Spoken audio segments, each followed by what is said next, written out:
Bismillahirrahmanirrahim. Assalamualaikum warahmatullahi wabarakatuh. Alhamdulillahirabbil alamin wa bihi nasta'in wa ala umuri dunya waddin. Assalatu wassalamu ala asrafil anbiya'i wal mursalin wa ala alihi waswahbihi ajmain. Amma ba'du. Yang terhormat Bapak Dr. Haji Saifullah MPDI sebagai dosen pengampu pada mata kuliah usul fikih, semoga Allah muliakan. Amin ya rabbal alamin. Perkenalkan, nama saya Reva Harunisya Aryani. Saya mahasiswa dari Fakultas Tarbiyah Pendidikan Guru Madrasah Ibtidaiyah semester 2 di Institut Miftahul Huda Subang. Pada kesempatan kali ini, saya akan menjelaskan tentang sumber hukum Islam. Nah, ada 4 sumber hukum Islam, yaitu ada Al-Quran, kemudian ada hadis, ada ijma, dan juga qiyas. Dalam Al-Quran, wahyu Allah Subhanahu wa Ta'ala yang diturunkan kepada Nabi Muhammad SAW sebagai pedoman hidup umat Islam. Sebagaimana dijelaskan dalam Quran surah An-Nisa ayat 59, Ya ayyuhalladzina amanu ati'ullaha wa ati'ur rasul wa ulil amri minkum fa in tanazza'tum fi syai'in farudduhu illallahi wa lirrasuli in kuntum tu'minuna billahi wal yawmil akhir dzalika khairu wa ahsanu ta'wila. Shadaqallahul azim al-ayah. Dan kemudian yang kedua yaitu ada hadis. Segala perkataan, perbuatan, ketetapan Nabi Muhammad SAW yang diterangkan dalam Quran surah Al-Hasyr ayat 7. A'udzu billahi minasyaitonir rajim.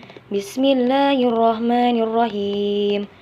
Ma afa'allahu ala rasulihi min ahlil qura falillahi walirrasuli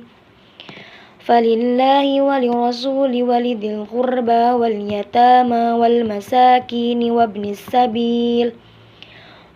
sabili kay la yakuna dhulah bainal aghniya'i minkum wa ma atakumur rasulu fakhudhuhu wa ma nahum anhu fantahu wattaqullah innallaha syadidul iqab. Shadaqallahul azim. Dan kemudian ada ijma, kesepakatan para ulama mujtahid pada suatu masa atau suatu hukum syariat. Seperti hadis, umatku tidak akan bersepakat dalam kesehatan. Hadis riwayat Tirmidzi. Dan kemudian ada qiyas. Qiyas yaitu menyamakan hukum suatu masalah baru dengan masalah lama yang sudah ada hukumnya. Kemudian yaitu hierarki sumber hukum Islam. Sumber hukum Islam memiliki urutan atau tingkatan berdasarkan kekuatan hukumnya. Hierarki ini penting untuk menentukan sumber mana yang harus dirujuk terlebih dahulu saat menetapkan hukum. Urutannya yaitu ada Al-Quran.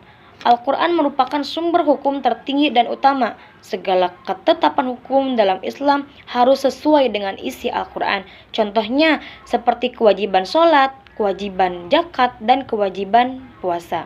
Dan kemudian ada hadis. Hadis merupakan penjelasan dari ayat-ayat Al-Quran berisi tentang perkataan, perbuatan, dan ketetapan Nabi Muhammad SAW. Contohnya seperti tata cara sholat, tata cara zakat fitrah, dan tata cara ibadah haji. Dan kemudian yang ketiga ada ijma, kesepakatan para ulama terhadap suatu hukum pada masa tertentu sebagai bentuk kolektif ijtihad. Contohnya kesepakatan penulisan pada mushaf Al-Quran. Dan kemudian yang keempat ada kias, analogi atau penyamaan suatu hukum baru dengan hukum yang sudah ada karena kesamaan elat atau alasan hukum. Contohnya, pengharaman pada narkoba disamakan dengan khamar karena sama-sama memabukkan. Kemudian, fungsi. Fungsi dalam sumber hukum Islam yaitu memiliki dasar-dasar metodologis dalam menggali hukum dari sumber-sumbernya. 1. Menetapkan hukum Islam secara tepat. 2. Memahami dalil-dalil syariat dengan benar. 3. Membedakan dalil yang kuat dengan dalil yang lemah. Yang keempat, membangun landasan berpikir hukum. Yang kelima, membantu ijtihad dalam masalah baru. Yang keenam, menjaga konsistensi hukum Islam. Nah, dalam menetapkan hukum Islam secara tepat, maksudnya di sini membantu proses istinbat hukum secara sistematis dari Al-Quran, hadis, ijma, dan juga qiyas. Dan kemudian maksud dari memahami dalil-dalil syariat dengan benar yaitu menekankan pada pemahaman kontekstual atau lafaz ayat atau hadis. Dan kemudian yang ketiga, maksud dari membedakan dalil yang kuat dan lemah yaitu usul fikih ini membantu menilai kualitas dalil sebelum menetapkan sebagai dasar hukum. Dan kemudian yang keempat, membangun landasan berpikir hukum. Maksudnya ialah melatih berpikir logis dan kritis dalam memahami hukum Islam. Dan kemudian yang kelima, membantu ijtihad dalam masalah baru. Maksudnya menjadi panduan ulama dalam menemukan solusi untuk permasalahan modern yang tidak disebutkan secara eksplisit dalam Al-Quran dan hadis. Dan kemudian yang terakhir, menjaga konsistensi hukum Islam. Maksudnya menjamin keselarasan antara prinsip dan penerapan hukum dalam berbagai kondisi. Kemudian kesimpulan, ilmu usul fikih adalah pondasi penting dalam memahami hukum Islam. Dengan memahami sumber-sumber hukum Islam, baik yang pokok maupun yang pelengkap, umat Islam dapat menilai, menggali, dan menetapkan hukum syariat secara bijak dan tepat. Ini membuktikan bahwa hukum Islam bersifat dinamis dan mampu menjawab tantangan zaman sepanjangnya, tetap berpegang pada prinsip dan kaidah syariat yang kuat. Cukup sekian presentasi dari saya, kurang lebihnya mohon dimaafkan. Wabillahi taufik wal hidayah. Wassalamualaikum warahmatullahi wabarakatuh.